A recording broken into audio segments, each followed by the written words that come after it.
Well, thank you all for inviting me here today. It's a pleasure to be here.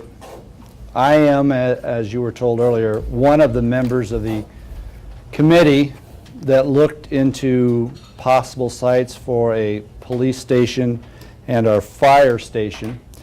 The other members of the committee were Meredith Miller, Pete Charbonneau, Dave Ryerson, the fire department captain, chief, Betsy Mackey, Mike Tupper, the police chief, Fauna Nord, Gabriella Avalos, Janine Grady, Leon Lamer, this was city council, Bethany Weirin, who's with the city council, Bill Martin from the city council, Ross Harris, Mark Osmondson, and Bob Untide.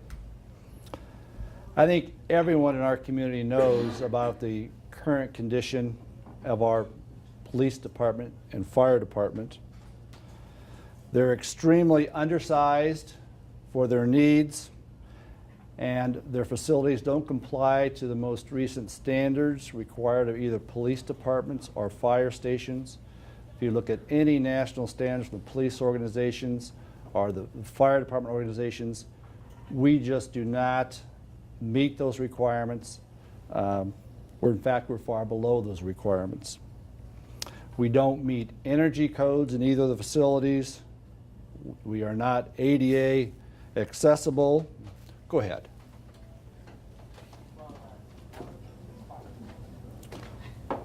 Our existing mechanical systems, electrical and plumbing systems have outlived their usefulness, and even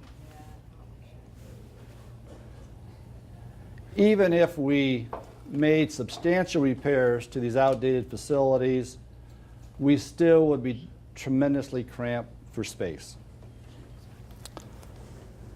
With regards to our police department, not only is it cramped, we don't have rooms for our victims of crime. Right now, if someone comes in, they've been a victim of a crime, they may be placed in the same room with a person who's accused of the crime, and that's something that shouldn't happen. We don't have separate interview rooms for our witnesses. They can be placed in the same room as suspects, and that shouldn't happen. We need secure interview rooms for our officers and detectives to interview suspects. We need an entry where we can safely bring suspects to the police department, a sally port where it's secure and safe not only for the suspect but for the officers. We need to have storage and secure storage for our weapons and equipment. We see what's going on today in some of these shootings, and the last thing we would ever want to have is to have one of our weapons out on the street.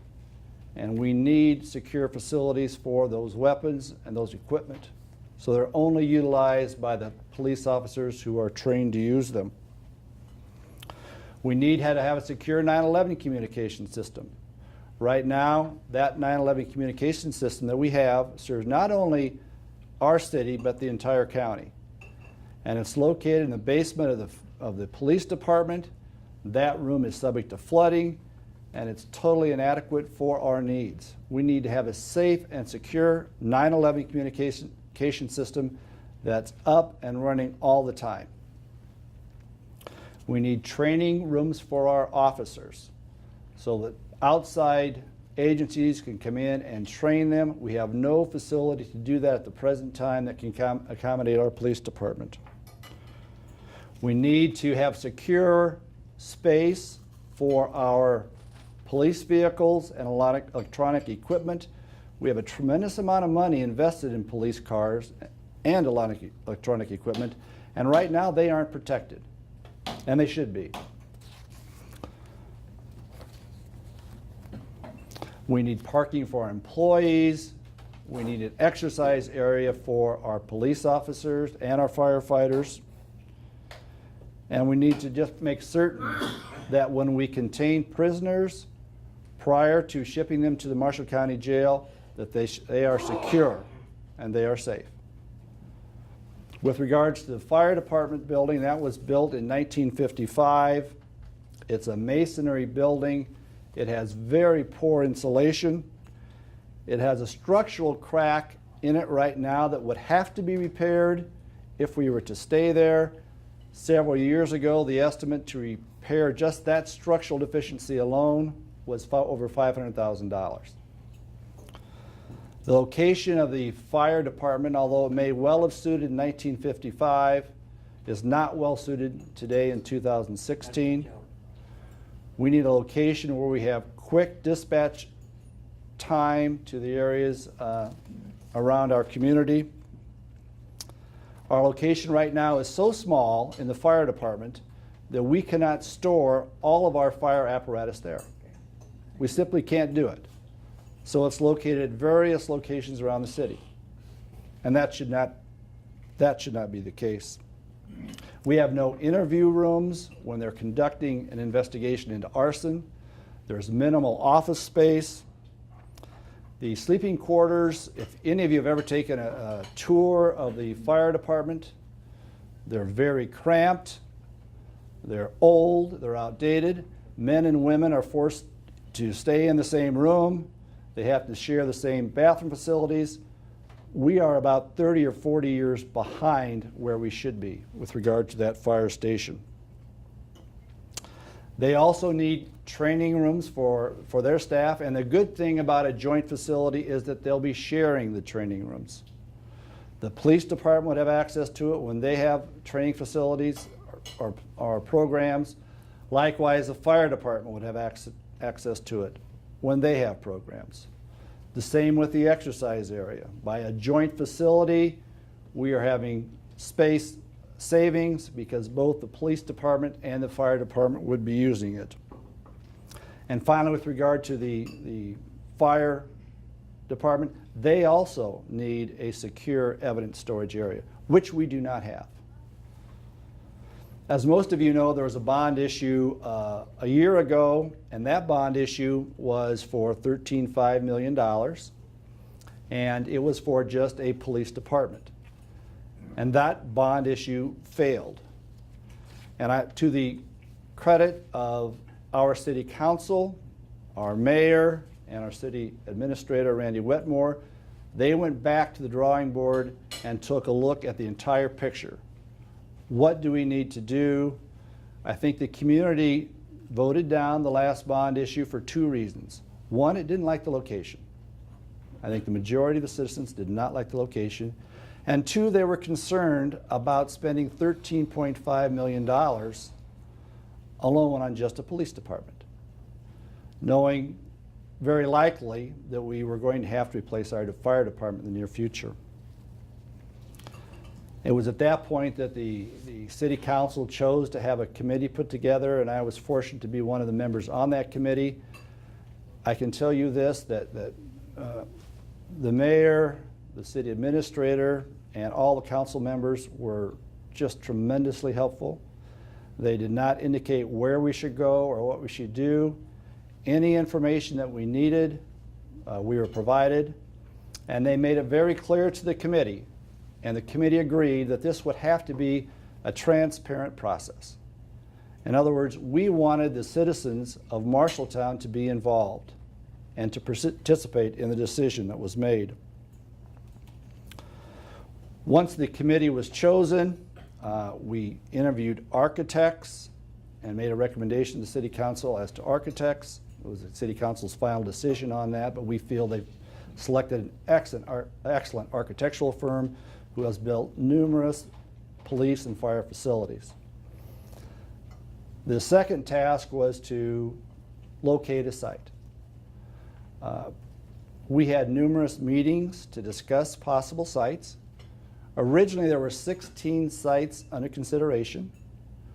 We went through each of those sites at our meetings. Each of our meetings was open to the public, and we did have members of the public attend.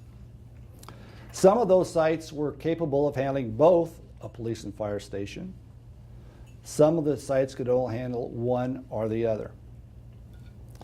In the final analysis, the committee narrowed it down to 6 potential sites.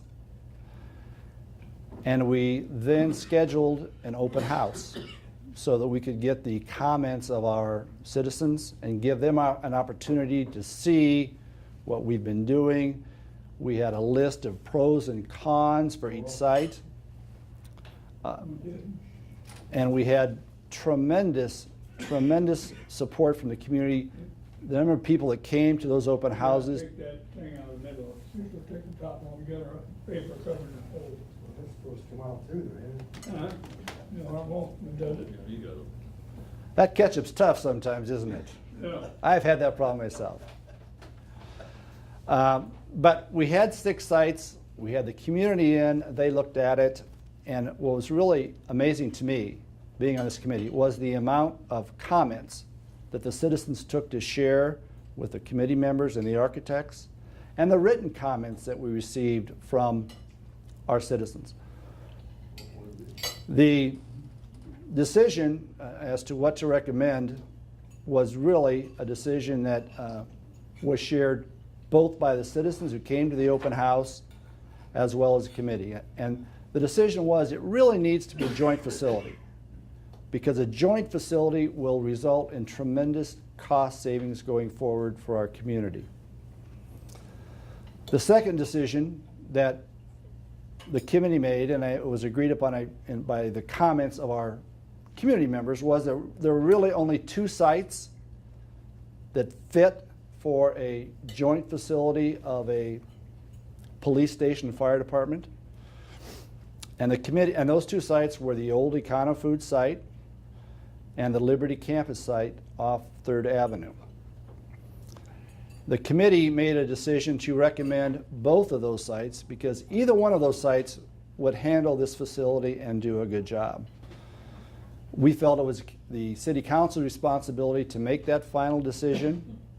And one of the things we looked at is that we felt giving the City Council 2 sites would then give them some bargaining power. In other words, if we had come and said, this is a site you should take, it's sometimes difficult to negotiate the best price. So we gave the City Council 2 sites that we thought would work well, Econo Foods and the Liberty Campus. And as you know, the City Council then chose to go with the Econo Food site, which is an excellent site, and will meet all the needs for a fire department and a police station.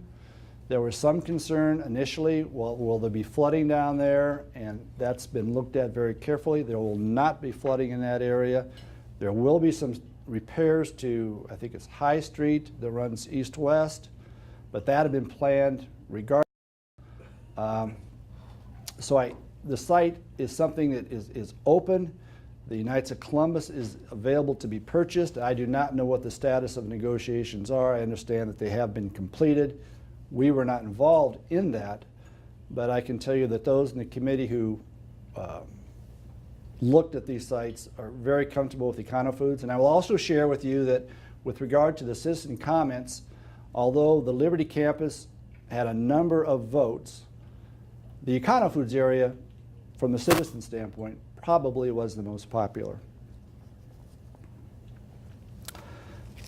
By combining the facilities, as I mentioned earlier, we are going to have a number of cost savings. We only have 1 land acquisition cost.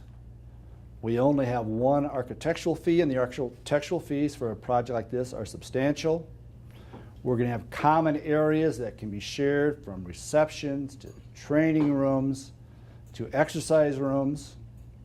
We are going to have 1 HVAC system, 1 communication system.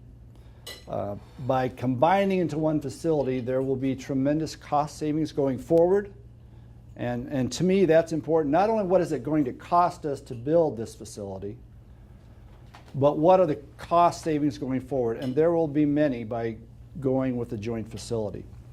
Several of us had the opportunity to look at a joint facility designed by our architects out in Nebraska.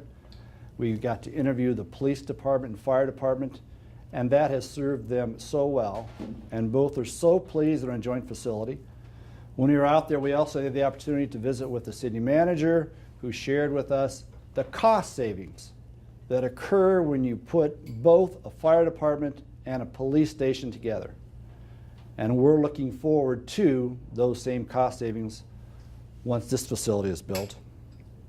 I'm just going to show you some information that was prepared by our architects, who are Haskin Associates out of Omaha. And they have built numerous of these projects. They're very knowledgeable. I've been very impressed with them. And keep in mind, these are just concept drawings. These are not the final drawings. They could change dramatically between now and when the final design's approved. But it just gives you some idea of what a joint facility could look like. And one thing, at least I'm just speaking personally here, we do not need the finest facility in the country.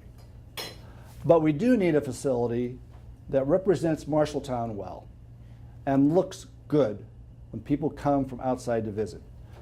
Because I believe that when people come to look at our community, they look at your education, they look at your hospital, and they look at your services like your police department and fire department.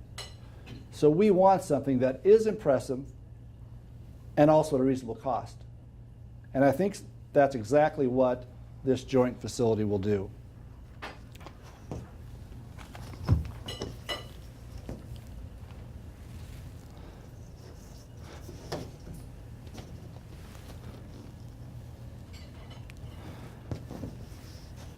And here is another example where the architects are still working on the exact layout. And these are two different conceptual plans about how the police and fire department could be laid out on that property. And it's important that having 6 acres, we have plenty of land for now and for the future if additional construction would be necessary. But this is just for informational purposes. It may look like one of these. It may be different when the city council and the architect finally reach their decision.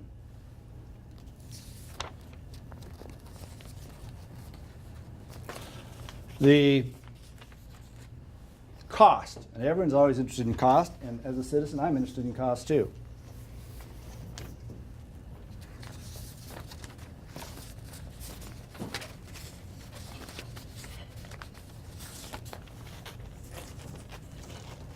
Keep in mind that a year ago, when we voted, that was just on a police station in a location that may not have been the best location according to our citizens. But that bond issue was for $13.5 million just for a police station. Now we're looking at a bond issue of $17.5 million. And that's going to include not only a police station, but a brand new fire station as well. And up above, we have information relating to the hard costs. Go through and see what the fees are. And then we have what is referred to as our soft costs. The hard cost is the demolition, site utilities, footings, the new building cost, which is the largest fee, site work, design contingency, that's the architectural fee, and the total hard cost is approximately $12,825,000. Then we have the soft costs as well. The land acquisition is estimated at $650,000. We have some environmental studies that we have to do. We have to check on asbestos. We're going to have to run fiber optics to the new building.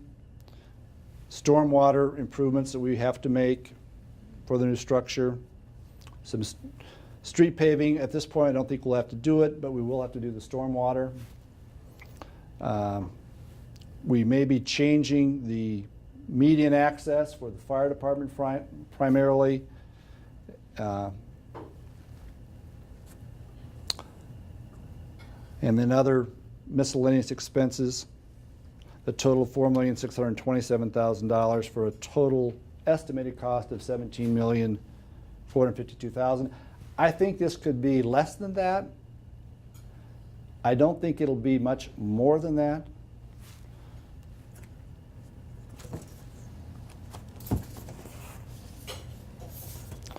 And how do we finance this project? We're going to have a bond election. And that election is going to be on August 2nd. The City Council just voted last night. We will need 60% approval, and I'm confident that the citizens of Marshalltown looking at this particular proposal are going to pass this bond issue. The final number will be somewhere between the $17 million and $18 million. As all of us are aware, the interest rates right now are ideal for borrowing. We haven't had these interest rates this low forever. We can borrow our money at 3.95%. The length of the bond is 20 years. Marshalltown has a very high bond rating. Questions are asked, well, is this going to affect our bond rating? Do we have too much out there in bonds? And the answer to that is no. The answer to that is no. We have a very strong bond rating, AA2. The cost, what it's going to be on a residence, assessed at $50,000, is about $3.57 a month, which is less than a Starbucks cup of coffee for a brand new fire department, police department. If you have a $100,000 house, it's $7.15 per month, and that can get you about 2 cups, not quite 2 cups, Starbucks coffee. And if you live in a nicer home, $150,000, it's going to cost you about $10.72 a month. So the costs to the residents and the citizens for a facility of this magnitude are very, very reasonable. And that is a credit to the City Council and their investigation into this, and also part of the fact that this day and age, interest rates are low. And I am no economist, but I suspect if we wait 2 or 3 or 4 years and look at this project, you're going to see a project much greater than $17.5 million to complete, and an interest rate far in excess of 3.95%. All of us recognize that at times we have to step up and do the right thing for our community. When I first came here in 1978, one of the big issues was the courthouse. What do we do with the courthouse? Should we spend the money necessary to renovate it? And that generation said yes, that is something we should do. And now we have one of the finest courthouse facilities in the state. And being a lawyer, I can tell you that because I've been in most of them. Now we have another issue before us, which is providing a quality facility for our firefighters, our police officers, and for our citizens. And it's time for our community to step up and pass this bond issue and erect the kind of facility that we deserve, that we can be proud of, and that those that come after us can be proud of. I'm here to answer any questions that you have, and if I can't answer them, I have Mr. Mayor over here, Jim Lawrence, and he probably will know the answer. Please feel free.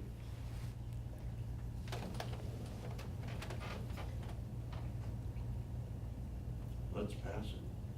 Yeah, Jim, I think so too. And I can't say again how much I've been impressed with our mayor, our city administrator, and our city council, because they have worked so hard. And you know, sometimes I think government doesn't listen to the citizens, but I think they did after that bond issue last year. And they have worked hard to do the right thing, and I think they have. Anybody else have any questions or comments? Yeah, I do, Paul. I thought you might. I think you've done a wonderful job. I think you picked the right site. But I have trouble with the cost, and I'm wondering if we can afford it. It's a matter of whether a lot of things we want that we really just can't afford. But I know you can't, hindsight is not the best, But I happened to be on the council when we built the library. And in my opinion, at that time, and I told them, and I made it very vocal, that I thought we were doing it too big. Going too big. That we had a champagne appetite and a beer pocketbook. But they did reduce it, the size and the cost. But they were still too big. And I think at that time, had we foreseen a little what was coming in the future, that would have been a lot better off when we remodeled that library and did it right, and made some kind of revisions to the Coliseum, because they got the Coliseum. It's the city's, whether they like it or not, it's the city's responsibility, and something's gonna have to be done with that in time to come, because I happen to be on the council, on the Coliseum Commission, and it looks to me like that every council that's been kicking the can down the road on that Coliseum, and that was one reason that we changed the name of it. A lot of people in Marshalltown knew that, didn't even know that was, it was a veteran memorial. They thought it was, so we changed the name of that so that it was, and we tried to get it into the Historical Society. That's where it belonged, but we ain't gonna get it in there. And at that time, there were some of the council that wanted to take half of the Coliseum and make a parking lot out of it. Well, the veterans wouldn't stand for that, but the veterans would have stood for you taking that whole Coliseum and using it as part of the police force and going out the edge of town and build a small place for the veterans, for their memorial. They didn't have to have that, and they don't need it now. And it's not competitive on rental, and it never is gonna be, because in the city, but you're still gonna have to maintain it, either that or demolish it. You know, well, I think everyone is concerned about costs. We all are, and I respect that, and I have concern about costs. But I will look at this proposal compared to what we had last year and what we're going to receive from this proposal with a joint facility, savings in costs in construction, saving in costs going forward. Now's the time I think we have to act and do it. And a lot of us had reservations about the library too, but you know, we made the right decision, we voted for it, and that library has been a tremendous asset for our community. And I really believe that if we pass this bond issue and build this police department and fire department, we will be so glad 5 years from now that we did it now and didn't try and do it then. Because now's the time to do it. We have the location, we have the cost at a reasonable number, and we simply need to move forward.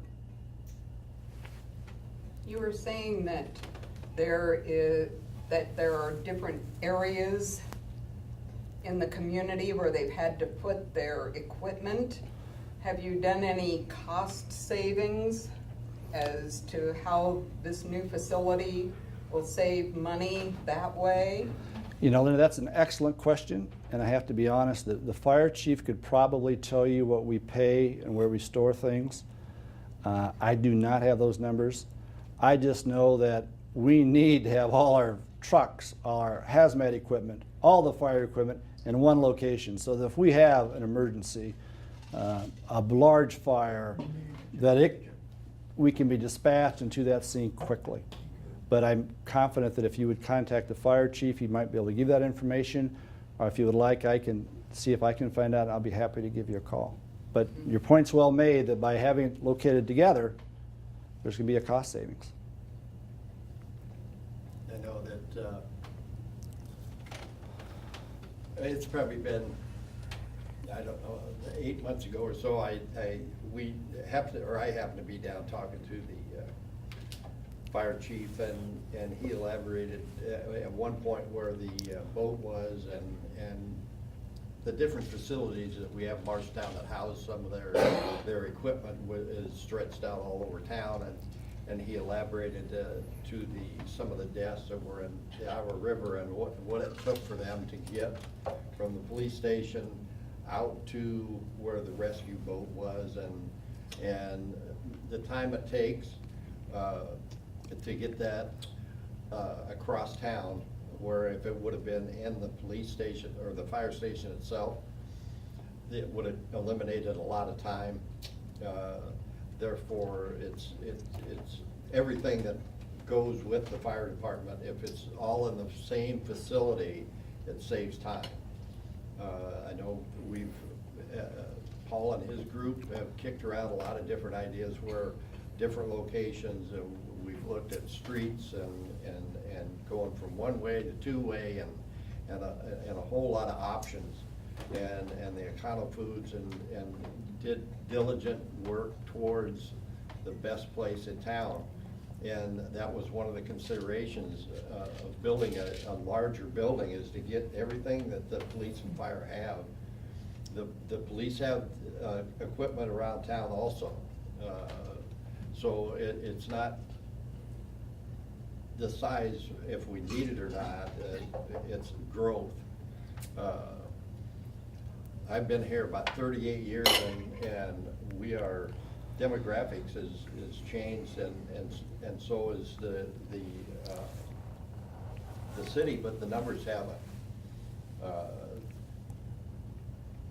You know, most of you don't remember it, but we used to have a fire station on the south side, South Third Avenue. You kept a truck there all the time. And the city at one time, then they decided they would want a new fire station, and they'd kicked around, moving it completely to the south side. And then when they built the one they've got now. And they decided against it, and they took the one out on the south side and altogether, and then they built this facility now, and now it's outdated. But I don't know what the answer is, but I know that I think it's a wonderful site, and I think that it's and we certainly need it. And you know, one thing too is that all of us could look at little issues here and say, I might have done that a little bit differently here and there, but we have to look at the big picture. Right now. And the big picture is, this is something we need to do. This is the right thing for Marshalltown, and it's the right time for us to do it. Yeah, and why I like this is because when I speak with the mayor or the council, I always elaborate to what the bottom cost is, as far as narrowing it down. And that's exactly what this does.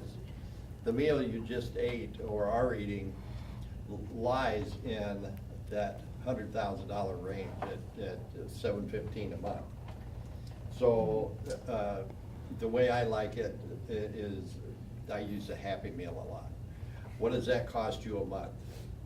This is actually what this costs a person with a $100,000 house, is $7.15, which is basically the meal you just ate, somewhere in that range. So with that in mind, it's easier to grasp of having a fine facility. If you look at the 17 million, it sounds like, wow, it's a large amount of money. But when you break it down to something per month, it's a little easier for the community to grasp onto what that actually costs per month for this facility. Well, for you. One explanation. The thing to keep in mind on the tax issue is that you're talking about the taxable assessed value, not the value of your house, but the taxable value, which is 55%, I believe, of the actual value. So if you have a $200,000 house, you'd be looking at that $7.15 a month. More or less. And the $50,000 figure would relate to a $100,000 valued house. So It really comes down to, I think, very reasonable amount for a project as important as this one is.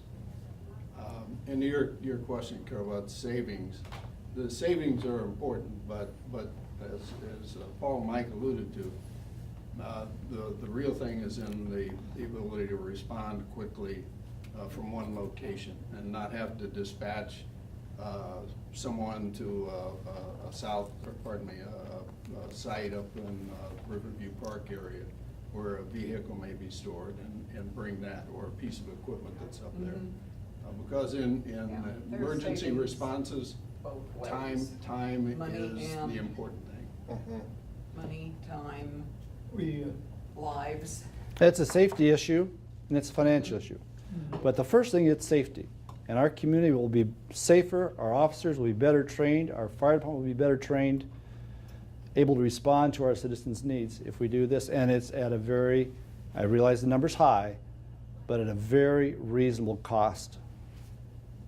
this, that $7 for most of us, ain't gonna bother us any. But for the guy that can't afford it and doesn't, it is gonna bother him because of his lifestyle. He's looking to put food on the table.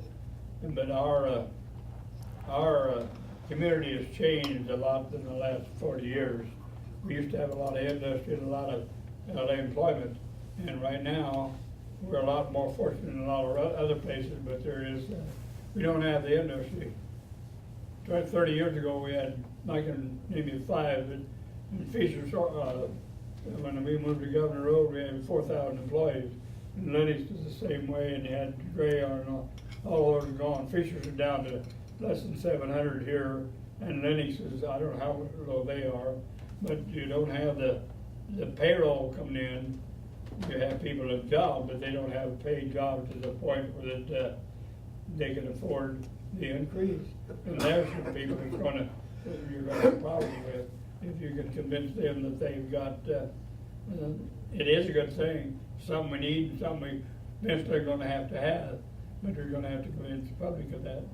And that's what we're going to work to do, and I would encourage you and to talk with your friends about it. If you have questions, and we're not always going to agree on everything, but you're always free to call any members of the committee if you have questions or need more information, because the one thing we want to do is get all the information out to the public on this, because we firmly believe if the public has all the information, this bond issue will pass, and it should pass. Any other questions? No, thank you, Paul. Thank you so much. You did a good job. Thanks. Thank you, Jim. I guess we'll wait and see how we come out. I want to thank you, Paul, for. Oh, no, thank you so taking the much. It's a time pleasure to come. And we've hashed this over a couple times before, and amongst our group, and there was questions, and there was, as far as a lot of the stuff that you've explained today, and I try to keep them up to date so especially with people that I meet in the public. I think we did fail somewhat the last time getting it out to the public. There was a lot of questions that, there's still questions, some that we can't answer about the old buildings, because first of all, we have to get this passed. That's our first and foremost, is to get the public to pass this, and then we can proceed on what we're gonna do with those. But and that's the biggest problem, is getting everybody's questions answered before I they. think that the first thing these people are gonna look at is the 17 million. Well, I think it's gonna cost more than that. I've never seen a project yet that didn't go over their estimated budget, but I hope they don't. But they're not gonna look at the things that necessities. They're gonna look at the fast, and we're gonna have to convince these people that there's, in that 17 million, there's the benefits for everyone involved. And that's why I know you're going to be helping me on this, right? Laurel? I'm counting on you. I have my reservations on it, I really do. Yeah, and some people do, but it's the right thing, Yeah. and we need to make Well, this I think move. it's the right thing, but I don't know if I can convince other people that. Yeah, we're gonna do that. We're gonna Yeah, pass good. this. Thank you so much. You bet.